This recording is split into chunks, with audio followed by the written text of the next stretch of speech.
In the early light of a Texas morning in 1856, a group of slave hunters set their course with confidence sharpened by years of cruelty. Their horses were strong, their weapons ready, and their certainty unchallenged. They had chased people before, countless times, and every hunt had ended the same way. In their world, power was simple. Those with guns commanded those without, and the land itself seemed to bow to men who took what they wanted. But this time something felt different. The trail did not behave as expected. Silence lingered too long. The wilderness seemed to close in rather than open up. What began as a routine pursuit slowly twisted into something darker, something unfamiliar. Confidence gave way to unease. Control slipped inch by inch into the shadows. This is a story about a hunt that reversed itself. It is about how fear changed sides, how cruelty became a weakness, and how intelligence and unity proved stronger than violence. It is about men who believed they owned the land and the people on it, discovering too late that neither can be conquered forever. What happened next was not loud or glorious. It was tense, relentless, and unforgiving. And when it ended, it left behind a warning written into memory. Oppression always carries consequences, and those who live by cruelty often meet it in return. At dawn, the slave hunters rode out with confidence carved into their faces. Their rifles were clean, their horses strong, and their belief in power unshakable. In their minds, the hunt was already over. They had done this many times before, tracking terrified people, following broken branches and faint footprints, treating human lives like trophies. To them, fear was a tool and cruelty was routine. Texas in 1856 was wide, harsh, and lawless enough to reward men like them, or so they believed. At first, everything went according to plan. They found signs along the riverbank, disturbed mud, scraps of cloth, footprints leading into dense brush. The hunters laughed and joked as they followed the trail, certain they were closing in. Their confidence came not only from their weapons but from a dangerous assumption that the people they hunted were weak, unthinking, and incapable of turning the tables. That belief blinded them more than the rising sun ever could. The land slowly began to betray them. The trail split unexpectedly, then vanished. The heat grew heavier, pressing down on their backs and draining their strength. Horses became restless. Water skins ran low. Strange sounds echoed through the trees. Branches snapping where no animal should be, movements just out of sight. The hunters told themselves it was nothing, but unease crept in. For the first time, silence felt threatening. Then the first sign appeared. One of their supplies was gone, cut loose during the night without a sound. Another hunter swore he saw a shadow watching them from the trees. Tension replaced arrogance. Orders were barked sharply. Rifles stayed raised. The men who once joked now whispered. They realized they were no longer chasing helpless prey. Someone was thinking, planning, watching. Fear arrived suddenly and without mercy. A horse bolted after being startled, leaving one hunter stranded. Confusion spread. Shots were fired at movement that wasn't there. Every rustle felt like an ambush. The men who had once inspired terror now felt it tightening around their own chests. Sleep became impossible. Trust between them began to crack, and panic pushed them into mistakes. The turning point came when they understood the truth. They were being led, drawn deeper into unfamiliar terrain, away from water, away from safety. The very tactics they had once used, misdirection, pressure, intimidation, were now being used against them. The hunted had become strategists, using the land, patience, and unity as weapons. Strength was no longer measured by guns, but by resolve. As the hunters scattered in desperation, their power collapsed completely. Alone, exhausted, and disoriented, they experienced the same fear they had inflicted on others for years. The realization was crushing. They were not invincible. They never had been. Their authority existed only as long as others submitted to it. The lesson of this keynote is clear and enduring. Power built on cruelty is fragile. Those who rely on fear eventually fall victim to it. When people are pushed to the edge, intelligence, courage, and cooperation can rise in unexpected ways.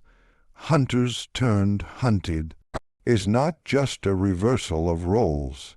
It is a reminder that injustice carries consequences, and that even the most confident oppressor can be undone when their victims refuse to remain powerless.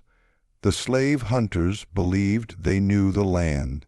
Texas in 1856 was their hunting ground, its rivers, plains, and thickets mapped in their minds through years of pursuit. They spoke of trails and water sources with pride, boasting that no fugitive could outrun men who understood the wilderness so completely. To them, the land was a tool, something to be used and mastered. That confidence, rooted in familiarity, would become their greatest weakness. At first, the wilderness appeared neutral, even welcoming. The morning air was clear, the ground firm beneath their horses' hooves. Mesquite and scrub stretched out in every direction, familiar and predictable. The hunters rode hard, trusting that speed and experience would bring quick success. They followed signs along dry creek beds and through narrow passes, certain that the land would guide them straight to their targets, just as it always had. But the land does not belong to those who dominate. It belongs to those who listen. As the sun climbed higher, the terrain began to change. The open paths narrowed into tangled brush. The soil turned soft and uneven, slowing the horses.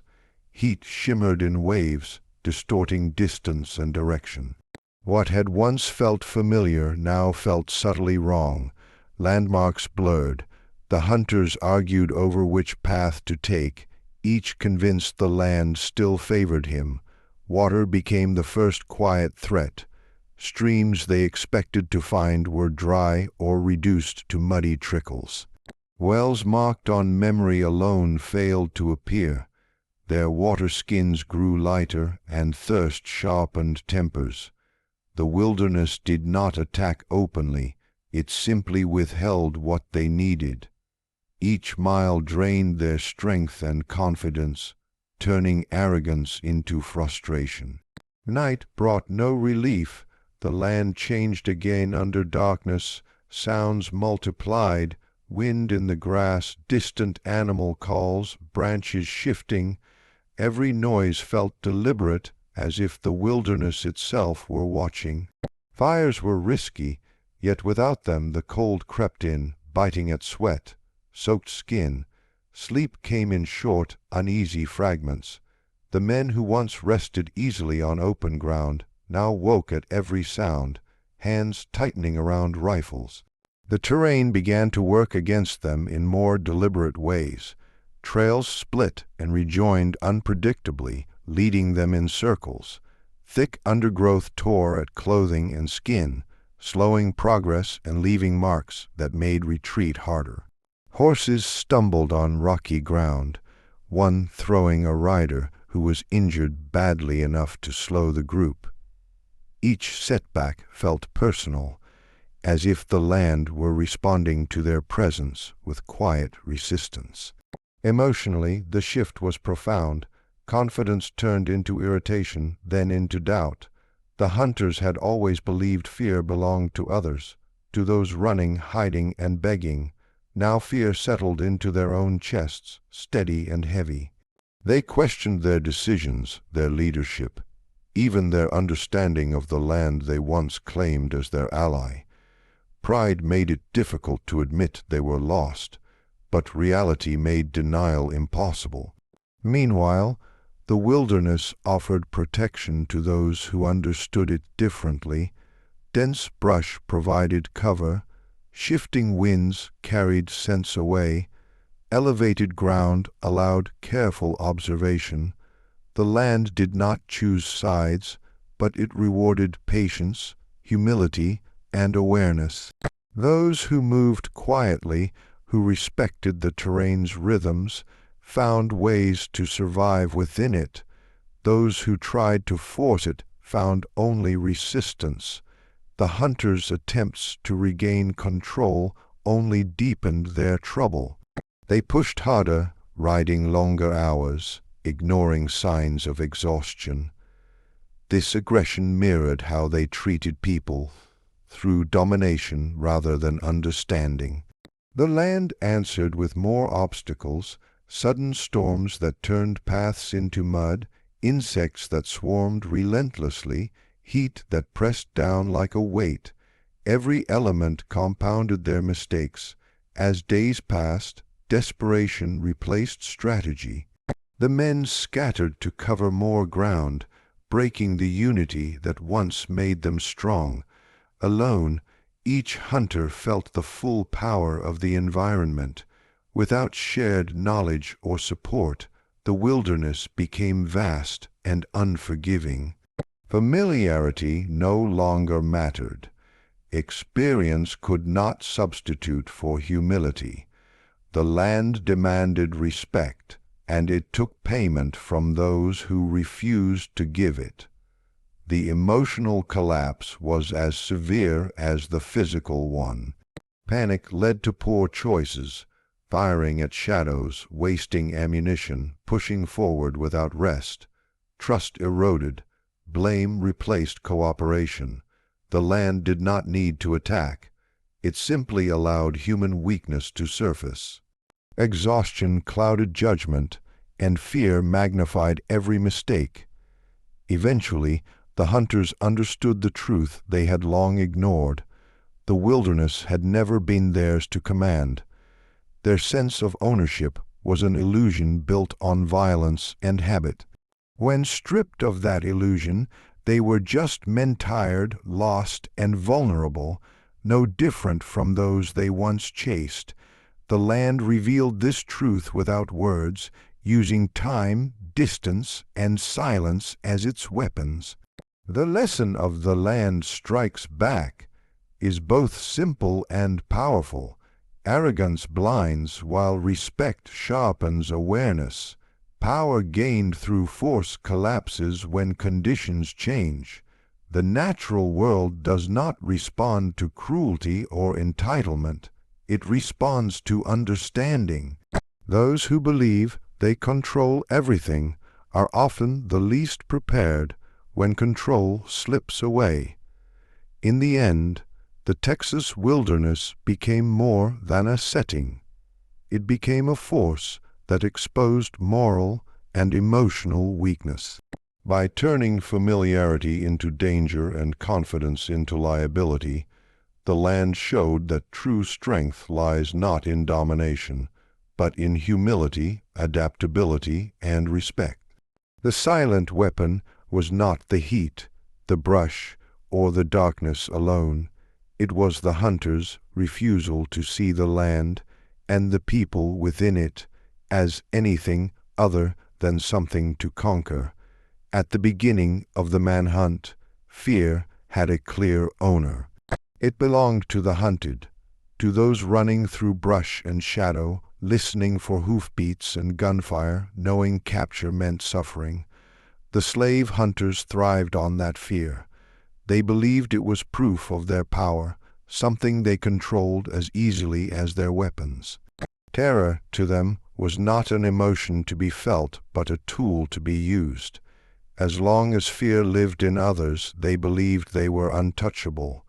That certainty began to crack the moment control slipped from their hands. At first, the change was subtle. The hunters noticed delays, signs that didn't make sense, trails that vanished too cleanly, movements that suggested intention rather than panic. These were not the actions of people blindly fleeing. Someone was thinking clearly under pressure. Someone was pushing back. Still, the hunters dismissed the feeling, clinging to old assumptions. They had always relied on fear breaking others. It never occurred to them that fear could sharpen instead of weaken. As the hours passed, discomfort crept in. The men began to sense they were being watched. Sounds came from unexpected directions. Their formation tightened, then loosened again as arguments broke out. Confidence, once effortless, now required constant reassurance. They spoke louder, issued harsher commands, and gripped their rifles more tightly, not because they were stronger, but because doubt had entered the space where certainty once lived. This was the turning point where fear began to change sides. The hunted no longer moved in blind desperation. Instead, they used silence, patience, and distance. They allowed the hunters to imagine threats where none appeared, to exhaust themselves chasing shadows. Fear became psychological rather than physical. The hunters' minds worked against them, filling the quiet with imagined danger. Every snapped twig felt like a trap. Every pause in movement felt deliberate. The men who once controlled fear now answered to it. Emotionally, the shift was devastating. Control had been central to the hunters' identity. Without it, they felt exposed. The authority they carried, legal, social, and physical, meant nothing in the wilderness. No laws echoed through the trees. No titles scared the wind into obedience. The land offered no reassurance, and neither did the silence. Fear settled deep, not as a sudden shock, but as a constant presence that drained their resolve. Sleep became impossible. When they rested, they dreamed of being surrounded. When they woke, they questioned whether they should have slept at all. Paranoia crept in. Trust eroded. Each man wondered whether the others were making things worse through bad decisions or hidden panic. Fear did what it always does when unchecked. It isolated them. Meanwhile, those once driven by terror found clarity. Fear did not disappear for them. It transformed. It became focus. It sharpened awareness and strengthened cooperation. Instead of freezing, they adapted. Instead of panicking, they planned. The injustice they faced left them no choice but to confront fear and move through it. In doing so, they discovered something the hunters never had: resilience born from necessity. The hunters reacted poorly to this reversal. Used to dominating through intimidation, they doubled down on aggression. Shots were fired too quickly. Energy was wasted. Mistakes multiplied.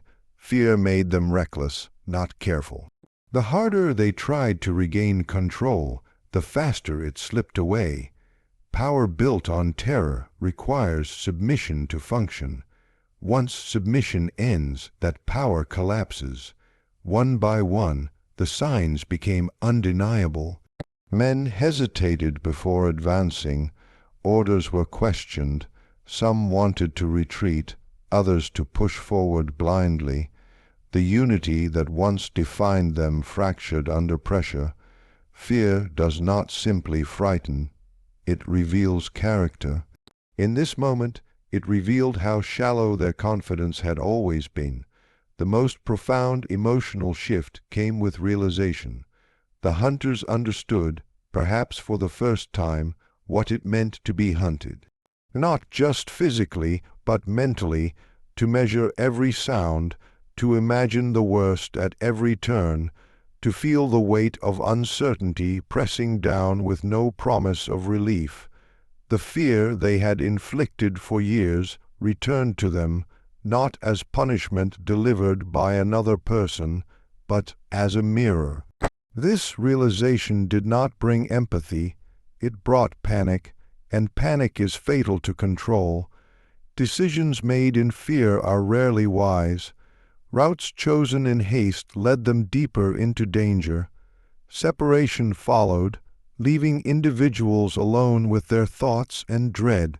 Power that depends on numbers and dominance cannot survive isolation.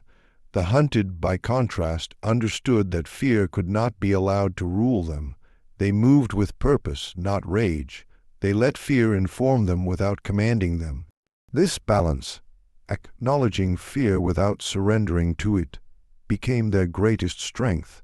In challenging injustice, they transformed fear from a chain into a weapon of survival. The lesson of fear changes sides is clear and timeless. Power rooted in fear is unstable. It works only as long as others accept it. When injustice is challenged, when people refuse to let fear define their limits, dominance collapses with surprising speed. True power does not come from making others afraid. It comes from resilience, unity, and the courage to act even when fear is present. In the end, fear exposed the truth. The hunters were never as strong as they believed. Their control was an illusion sustained by intimidation. Once that illusion shattered, fear returned to its rightful place, not as a tool of oppression, but as a force that revealed how fragile unjust power truly is. Cruelty had always been the hunters' chosen language. They relied on weapons, threats, and reputation to force obedience. Violence was not just a method, it was their identity. They believed fear would break resistance quickly, and that brute force could solve any problem. What they never understood was that cruelty narrows thinking. It makes men predictable, and predictability is a weakness when facing intelligence, strategy, and unity. Those being hunted understood something different. Violence was stacked against them, meeting it head on would mean destruction. Survival demanded another path. Instead of responding with rage, they chose cunning. Instead of scattering in panic, they stayed connected. Every decision was shaped by one shared understanding.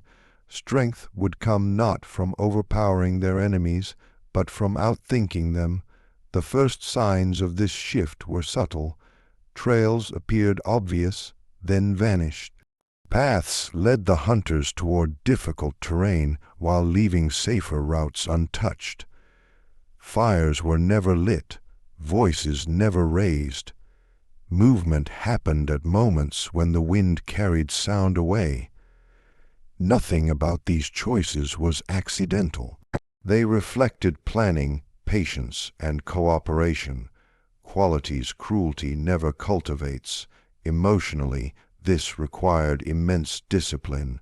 Fear was still present, but it was controlled rather than explosive. Each person trusted the others to do their part. No one acted alone. This unity stood in sharp contrast to the hunters, whose cooperation depended on dominance and hierarchy. When pressure mounted, their unity cracked. When pressure mounted on the hunted, unity strengthened. The hunters mistook silence for weakness.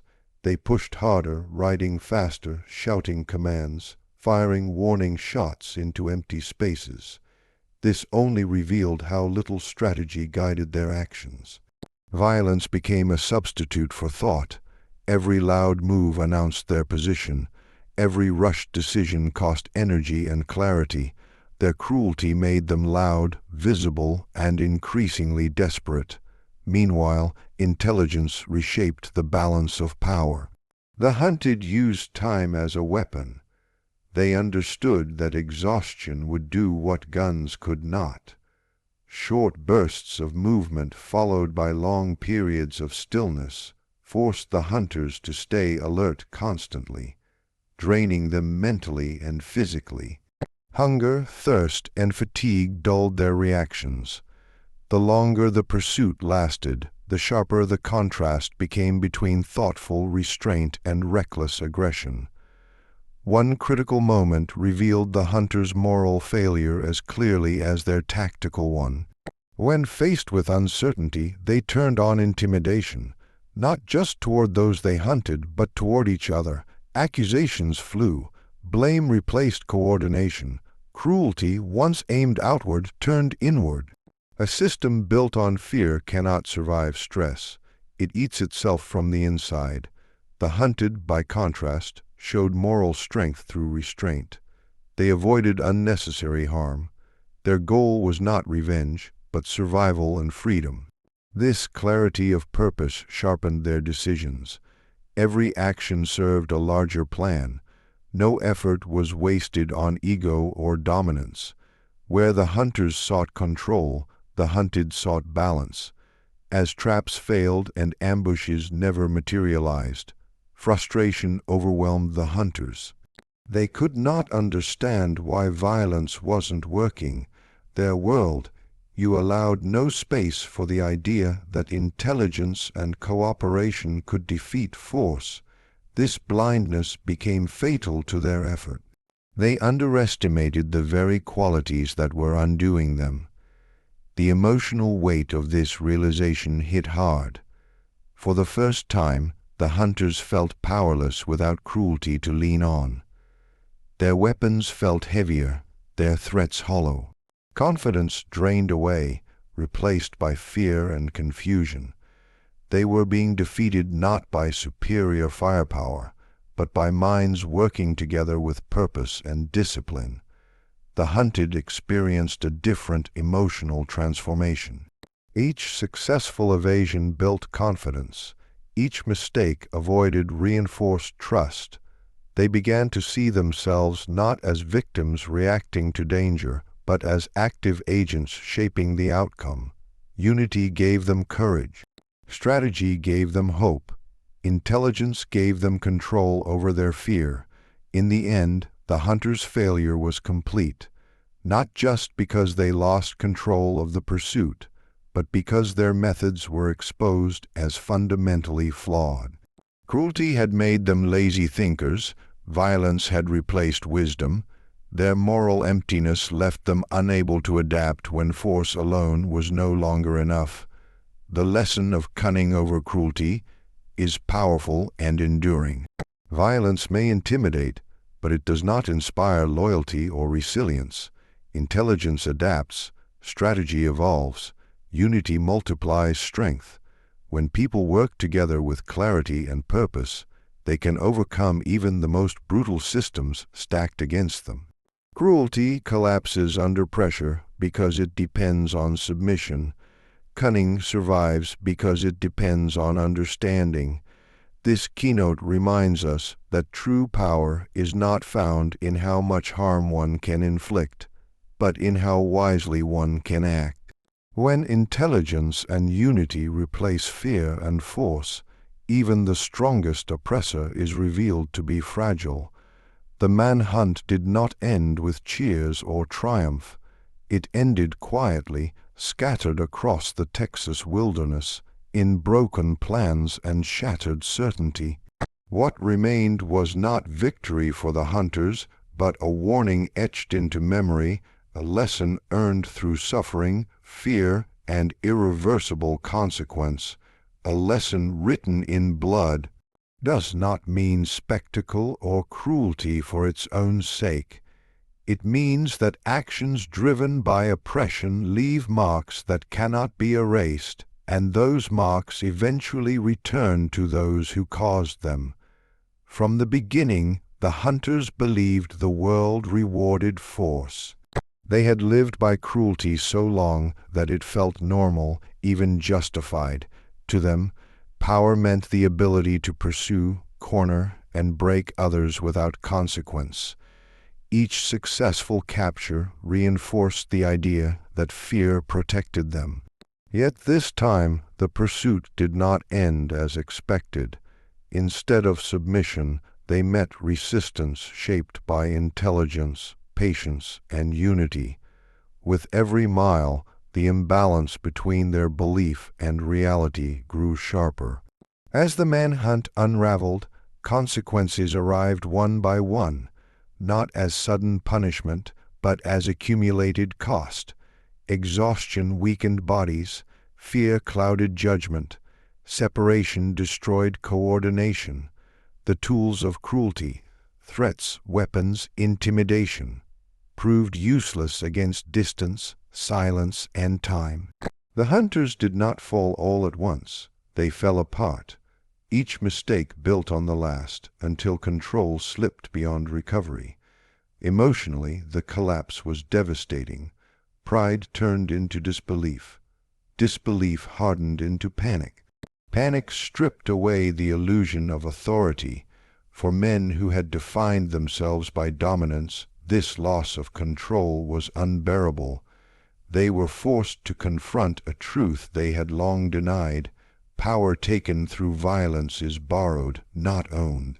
And what is borrowed can be taken back. The land itself seemed to carry this lesson forward. It offered no mercy, but no cruelty either. It simply reflected human choices. Those who moved through it with arrogance found resistance at every step. Those who moved with care found paths forward. The wilderness became a witness, silently recording the outcome of injustice without judgment or intervention. For the hunted, the end of the manhunt brought a different weight. Survival did not feel like triumph.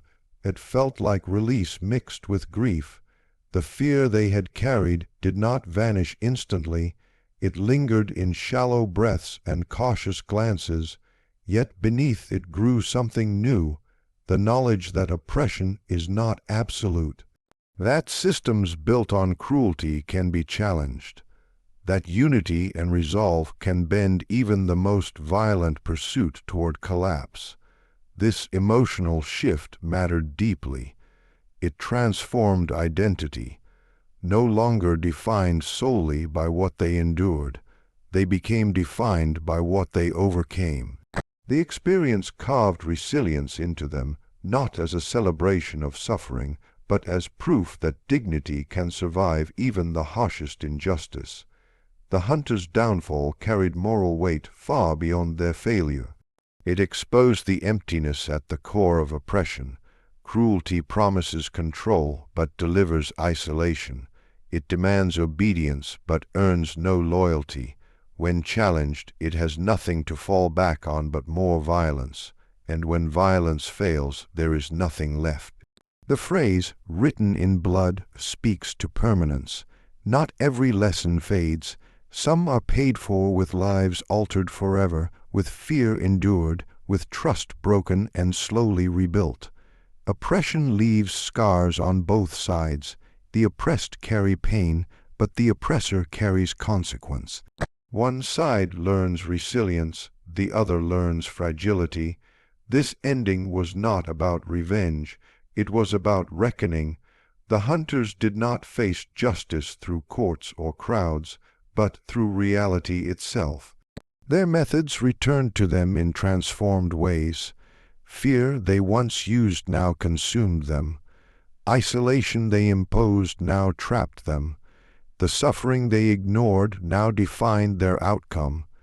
The most important lesson is also the simplest. Cruelty always costs more than it gives. It may bring short-term control, but it guarantees long-term collapse. Oppression creates resistance, even when it seems invisible. People adapt, minds sharpen, unity forms, and eventually the balance shifts. History is filled with moments like this, quiet endings that speak louder than victories. They remind us that injustice is never stable. It survives only through silence and submission. When either breaks, consequences follow, sometimes slowly, sometimes all at once, but always inevitably. A lesson written in blood leaves the audience with reflection rather than resolution. It asks us to consider what kind of power lasts and what kind destroys itself. It warns that cruelty shapes the future in ways its users cannot control. And it affirms a truth that echoes across time. Oppression is not strength. It is weakness waiting to be exposed. In the end, the manhunt did not define who was powerful.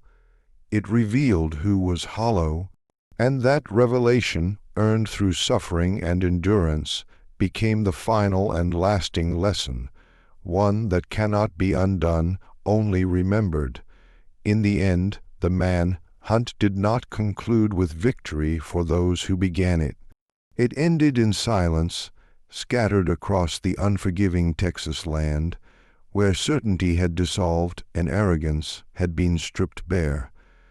The hunters who once rode out with confidence found themselves broken, not only by exhaustion and fear, but by the collapse of the power they believed was permanent. What began as a pursuit fueled by cruelty unraveled into confusion. The land turned against those who tried to dominate it. Familiar paths betrayed them, strength failed them, and fear, once their most trusted weapon, returned to claim them. Control slipped away as intelligence, patience, and unity quietly reshaped the outcome. Violence proved loud but useless. Cruelty proved strong only until it was challenged. For those who were hunted, survival became an act of resistance. They learned to move with purpose instead of panic, to trust one another, and to let fear sharpen rather than paralyze them. In doing so, they transformed from victims into agents of their own fate. Their victory was not measured in conquest, but in endurance, dignity, and the refusal to surrender their humanity. The hunter's downfall revealed a deeper truth. Power built on injustice is fragile. It depends on submission, and when submission ends, it has nothing left to stand on. Fear cannot sustain control forever. The moment people stop believing in it, dominance collapses under its own weight. This story does not celebrate violence or revenge. It offers something more enduring, a reckoning. It shows that oppression always leaves a trail, and that trail eventually circles back. Cruelty does not disappear. It returns as consequence. Intelligence, unity, and moral clarity outlast brute force every time. As the dust settles and the wilderness grows quiet again, one lesson remains unmistakable. True strength is not found in domination, but in resilience. Not in fear, but in courage shared, and not in cruelty, but in the unbreakable will to resist it. That is the legacy of this manhunt, not who was chased, but who was exposed. And it is a reminder that even in the darkest chapters of history, injustice is never the final word.